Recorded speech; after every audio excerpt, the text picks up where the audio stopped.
Sadiq müəllim, enerji səmərəliliyi ilə bağlı Milli Məclisdə dinləmə keçirildi. Bu dinləmə hansı zərurətdən doğdu və hansı məsələlərin müzakirə mövzusu oldu? Bütün maraqlı tərəflərin iştirakı ilə, maraqlı tərəflər deyəndə, bütün enerji sektorunu əhatə elədi. Həm qanunvericilik nöqteyi nəzərindən, həm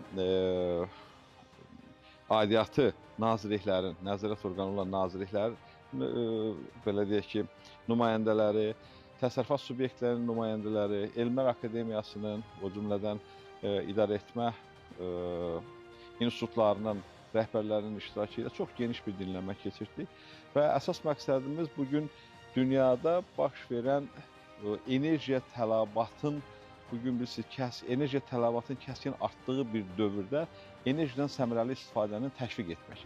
Həm də Azərbaycanda bilirsiniz, Milli Məclis olaraq da biz bununla bağlı enerji səmərəliliyi və effektivliyi haqqında qanun qəbul eləmişdik, hələ 2021-ci ildə. Və bu 2021-ci ildən bu qanunu qəbul etdikdən sonra bu qanunun işləməsi, həm də bunun funksionallığının bir göstəricisi olaraq nə əldə edilib, hansı bu qanunların bizim cəmiyyətimizə nə verdiyini bir anlığa belə bir daha bölüşdük. Həmin orqanlar öz əldə etdiyi nəticələri bizim millət vəkillərinə çatdırdılar və eyni zamanda Cənab Prezidentimizin bu sahəyə olan diqqəti, dünyanın bu sahəyə olan diqqəti onu göstərir ki, bizim enerji ilə bağlı görməli işlərimiz kifayət qədərdir və amma bundan sonra da görəcəyimiz işlər çoxdur. Dünyanın diqqət mərkəzində də ona görə deyirik ki, bu enerjidən səmərəli istifadə bu gün dünyada elə yeni enerji mənbəyi kimi çıxış edir. Siz təsəvvür etsəniz ki, enerjidən səmərəli istifadə deyəndə, əgər bunun 5-10%, 20% hər hansı bir formada belə deyək ki, səmərəli istifadəsi sanki atmosferə tullantıların azaldılması baxımından böyük əhəmiyyətə malikdir. Enerji səmərəliliyi eyni zamanda iqtisadi yönümdə, belə deyək ki, ümumdaxili məhsulda enerjinin payını azaltmaq deməkdir.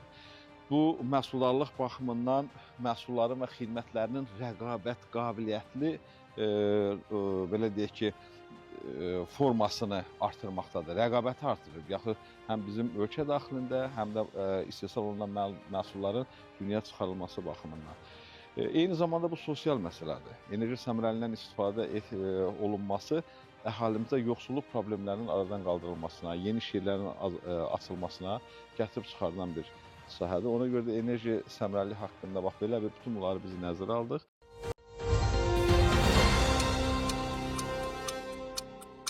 Milli Məclisin Təbii Ehtiyatlar, Energetika və Ekologiya Komitəsinin təşkilatçılığı ilə enerji səmərəliliyi, nəticələr və gözləntilər mövzusunda ictimai müzakirə keçirildi. Parlament və hökumət nümayəndələri enerji sektorunda mövcud problemlərlə bağlı bildirdilər ki, bu sahədə səmərəlilik tədbirlərinin həyata keçirilməsi üçün tariflər müəyyən həddin üzərində olmalıdır. Dinləmədə energetika sahəsində özəlləşmə prosesinə də aydınlıq gətirildi.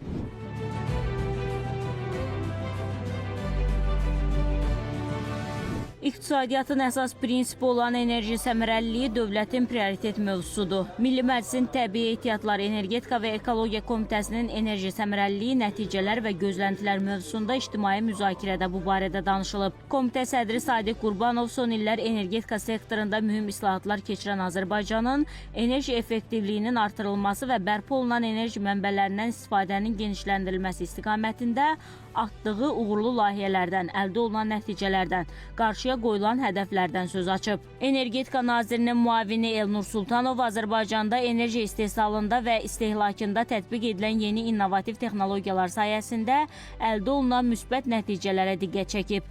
O, ölkədə enerji effektivliyi və qənaəti ilə bağlı mövcud imkanlar və atılacaq addımlar barədə danışıb. Milli Məclisin İqtisadi Siyasət, Sənaye və Sahibkarlıq Komitəsinin sədri Azər Əmraslanov isə çıxışında Azərbaycanda enerji səmərəliliyinin dövlət siyasət səviyyəsinə qaldırıldığını qeyd edərək, enerji səmərəliliyinin iqtisadiyyata transformasiyası və məsələnin iqtisadi aspektləri barədə fikirlərini bölüşüb. Enerji səmərəliliyi kontekstində bir çox məsələlərə də toxunulub. Bildirilib ki, enerji sərfiyyatının 45%-nin ev təsərrüfatının payına düşdüyü halda davranış qaydalarının dəyişdirilməsi ilə enerji xərclərinin azaldılması mümkündür. Azərbaycan enerji idxalında asılılığı az olan ölkə kimi iqtisadiyyatı xarici şoklara bir o qədər də davamlıdır. Təbii ki, ölkə daxilində enerji səmərəliliyinin təmin edilməsi eyni zamanda enerji təhlükəsizliyinə töhfə verir. Bu da öz növbəsində ətraf mühitin mühafizəsi və dayanıqlı inkişaf prinsipinə sadiq qalan ölkəmizin ekoloji siyasətə uyğun olaraq enerji keçidi istiqamətində mühüm addımların atılmasını labüd edir. İctimai müzakirədə də Mingəçevir şəhərində istilik elektrik stansiyasının yenidən qurulması ilə Azərbaycanın 1,5 milyard kubmetr qaza qənaət edəcəyi də diqqətə çatdırıldı.